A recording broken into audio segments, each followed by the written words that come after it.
ኦከልት ብለድ የሚባል ወይም ሌሎችም ከሰገራ ጋር ተያይዘው የሚደረጉ ምርመራዎች ይደረጉና አጠራጣሪ ነገር ካለ ኮሎኖስኮፒ እንዲሰራ ይደረጋል። የጡት ካንሰር ቅድመ ምርመራ ወይም ማሞግራፊ ነው ማለት ነው። አንዳንድ ጊዜ በአንጀት አካባቢ እነዚህ ፖሊፕ የምንላቸው የህብረ ህዋስ ስብስብ ይኖሩና ምንም አይነት ምልክት ሳይሰጡ ወደ ካንሰርነት ይቀየራሉ። ሰላም ውድ ተመልካቾቼ እንደምን አላችሁ? ዛሬ ቪዲዮ የምንነጋገረው እድሜያቸው ከ50 ዓመት በላይ የሆኑ ሰዎች ምን አይነት ምርመራዎችን ብናደርግ የተሻለ ነው። የመጀመሪያ እድሜያችሁ ከ50 ዓመት በላይ የሆናችሁ ሰዎች ማድረግ ያለባችሁ የአንጀት ካንሰር ቅድመ ምርመራ ነው። አንጀት ካንሰር ቅድመ ምርመራ አንዳንድ ጊዜ በአንጀት አካባቢ እነዚህ ፖሊፕ የምንላቸው የህብረ ህዋስ ስብስብ ይኖሩና ምንም አይነት ምልክት ሳይሰጡ ወደ ካንሰርነት ይቀየራሉ። በዚህ ምክንያት በአንጀት ካንሰር በጣም ብዙ ሰዎች ይጠቃሉ። ስለዚህ እድሜ ከ50 አልፎ ወደ 60 እየተጠጋ በሄደ ቁጥር ለዚህ የመጋለጥ እድሉ በሴቶችም በወንዶችም ይጨምራል። ስለዚህ አንጀት ካንሰር ምርመራ ማድረግ አንዱ በጣም ወሳኝ የሆነ ነገር ነው። በተለይ ፖሊፕ የሚባል ምርመራ ስታደርጉ የኮሎኖስኮፒ ምን የሚባሉ ምርመራዎች ተደርገው ፖሊፕ ከተገኘ ይሄ ፖሊፕ እንዲወገድ ማድረግ ለካንሰር የመጋለጥ እድላችሁን ይቀንሳል። በሌላ በኩል ሰገራ ጋር እንግዲህ በሰገራ የሚደረጉ ምርመራዎች አሉ። በሰገራ ውስጥ ኦከልት ብለድ የሚባል ወይም ሌሎችም ከሰገራ ጋር ተያይዘው የሚደረጉ ምርመራዎች ይደረጉና አጠራጣሪ ነገር ካለ ኮሎኖስኮፒ እንዲሰራ ይደረጋል። ታዲያ እድሜ ከ50 ዓመት ጀምሮ የሚሰራው ኮሎኖስኮፒ በየ10 ዓመቱ በ10 ዓመት አንድ ጊዜ ብቻ ምርመራ ቢደረግ እስከ 75 ዓመት ድረስ ይሄው ስክሪኒንግ ይቀጥላል። ስክሪኒንግ ትልቁ ጥቅሙ ምንድነው?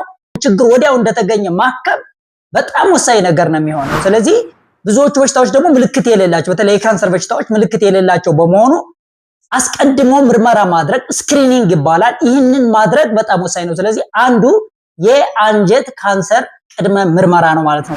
ሁለተኛው ለሴቶች የሚደረግ ምርመራ ነው የጡት ካንሰር ምርመራ። እንግዲህ የጡት ካንሰር በሀገራችን በሌላ ሀገርም በጣም ብዙ እህቶችን እናቶችን ጤንነታቸውን ችግር ውስጥ ይከታል።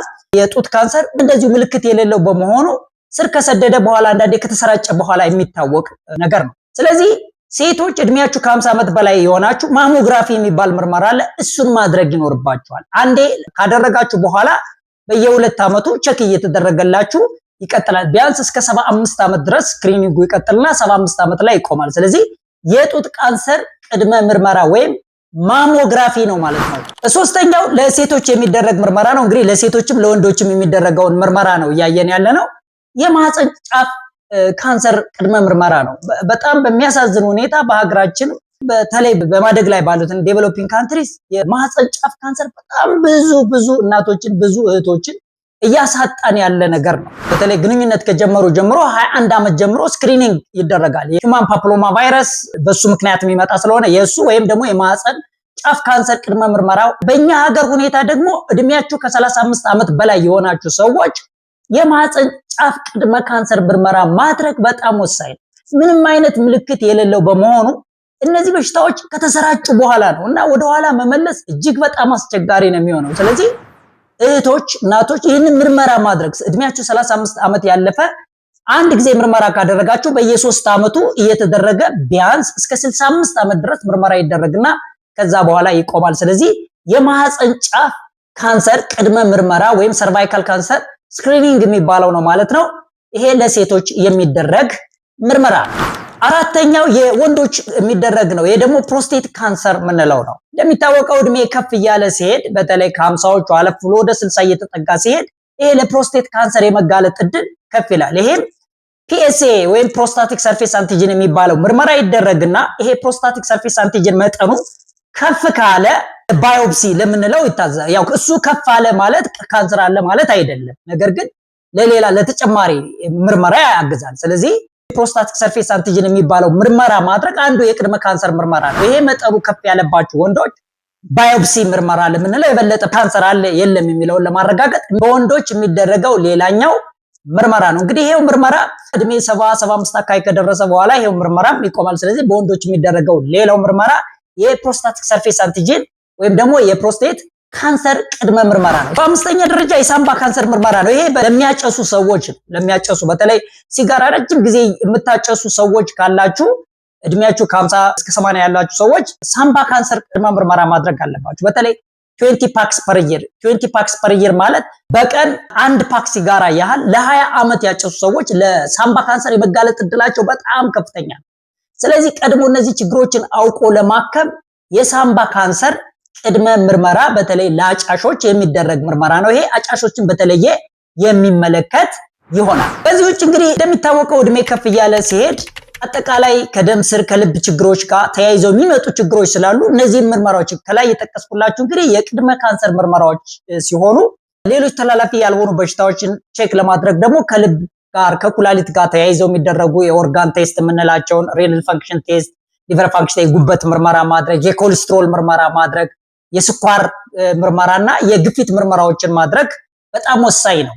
እድሜ ከፍ እያለ ሲሄድ ባለው የተፈጥሮ ለውጥ ምክንያት ለነዚህ በሽታዎች የመጋለጥ ሁኔታ ይታያል። በጣም ብዙ ሰው የሚዘነጋው ነገር ምንድነው? ግፊት እያለው አያቅም፣ ስኳር እያለው አያቅም። ይሄ እንግዲህ ግፊት፣ ስኳር ልብ ላይ፣ አይን ላይ፣ ኩላሊት ላይ ጫና ያሳድራል፣ ግን ምልክት አይኖርም። ረጅም ጊዜ በኋላ ኩላሊት ከተጎዳ ወይም ጉበት ከተጎዳ በኋላ ሰዎች ይነቃሉ። ስለዚህ እድሜ ከፍ ያሉ ሰዎች እነዚህ ምርመራዎች የስኳር፣ የግፊት፣ የኮሌስትሮል ምርመራዎች ማድረግ አለባቸው። እንዲሁም ደግሞ ኢሲጂ የምንለው የልብ ምርመራ አለ። ከላይ የጠቀስኩላችሁ የቅድመ ካንሰር ምርመራዎች ናቸው። አሁን የጠቀስኩላችሁ ደግሞ ተላላፊ ያልሆኑ ከልብ ከኮሌስትሮል አጠቃላይ ከልብና ከደም ስር ጋር ካርዲዮቫስኩላር የምንላቸው ችግሮች ጋር ተያይዘው የሚመጡ በጣም ብዙ ሰው በስትሮክ፣ ስኳር፣ የግፊት፣ የኮሌስትሮል እና የኦርጋን አጠቃላይ ቴስቶችን ደግሞ ታካትታላችሁ ማለት ነው። ሰባተኛ የአጥንት መሳሳት ዴክሳ ስካን ይባላል ማለት ነው። ይሄ የሚሆነው እንግዲህ ያው ሴቶች ላይ ኤስትሮጅን የምንለው ሆርሞን የወር አበባ ከቆመ በኋላ መጠኑ በጣም ይቀንሳል። ስለዚህ የአጥንት መሳሳት ይከሰታል።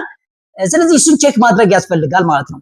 ወንዶችም እንዲሁ እድሜ ከፍ እያለ ሲሄድ በተለይ ለወንዶች ከ70 ዓመት በላይ ለሆናችሁ፣ ሴቶች ደግሞ ከ65 ዓመት በላይ ለሆናችሁ የአጥንት መሳሳት ችግሮች ሊኖሩ ይችላሉና ዴክሳ ስካን የሚባለው ምርመራ ይደረጋል። ይሄ ምንድነው? አጥንት መሳሳት ካለ ወዲያውኑ ይህንን የአጥንት መሳሳት ችግር ለማስወገድ እንደ ካልሲየም፣ ቫይታሚን ዲ ተሰጥቶ ጥንካሬያችሁን ወይ ሽምግልና ዘመናችሁን በጤና በጥንካሬ ለመጨረስ ይጠቅማችኋል። ስለዚህ ዴክሳ ስካን የምንለው ሌላው ልታካትቱት የሚገባ ምርመራ ነው። በስምንተኛ ደረጃ የአይን ምርመራ ነው። እድሜ ከፍ እያለ ሲሄድ ከ50ዎቹ አለፍ እያለ ሲሄድ ሞራ የምንለው ግላኮማ የምንላቸው ወይም ደግሞ ማኩላር ዲጀነሬሽን ኦፍ ዘ አይ የምንላቸው አጠቃላይ እነዚህ የአይን ችግሮች ይከሰታሉ እና ሳይታወቁ አንዳንድ ጊዜ አይን ከተጎዳ በኋላ ይታወቃል። ስለዚህ በወቅቱ ለመታከም ጠቃሚ ስለሆነ እነዚህ ምርመራዎች ማካተት ነው።